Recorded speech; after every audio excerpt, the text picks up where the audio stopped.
Petit bilan de la semaine avec 2 lectures terminées et 2 lectures en cours. En premier livre que j'ai fini cette semaine, The Surrogate Mother de Frida McFadden. Ici, c'est l'histoire donc d'une mère qui ne peut pas avoir d'enfant et qui va faire appel à une mère porteuse. Le problème, c'est que il s'agit d'une collègue du bureau de 10 ans son aînée et qu'elle s'inquiète effectivement que son mari tombe amoureux de la mère porteuse.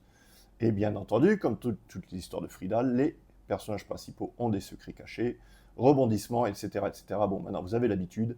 Je dirais que celui-là, c'est un Frida plutôt moyen, mais voilà, ça se lit bien. Je l'ai terminé en quelques heures, donc comme la plupart des Frida, je le recommande quand même. Deuxième lecture de la semaine, dans son silence, pardon, de Alex Michaelides, qui a été vraiment une grosse déception. J'en avais beaucoup entendu parler de ce thriller psychologique qui se passe dans un asile où un docteur essaye de faire sortir de son silence une patiente qui a été accusée de tuer son mari. Euh, C'était très long, c'était... Voilà, même si le livre est court, mais voilà, c'était une prose vraiment pas prenante du tout. Et le twist de fin, je l'avais vu arriver quand même assez en avance, donc grosse déception pour moi.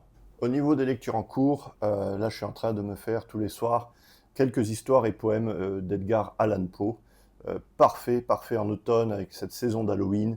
Vraiment, c'est des grands classiques. Donc si tu n'as pas encore lu Edgar Allan Poe, là j'ai envie de dire c'est le meilleur moment de le faire en cette saison.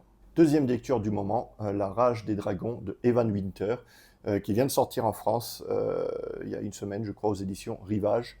Donc je viens à peine de le commencer, donc je vais attendre quelques jours avant de me faire une idée complète. Mais là, on est sur de la fantasy.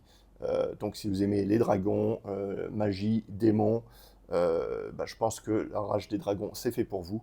Donc je vous en dirai plus dans les jours prochains.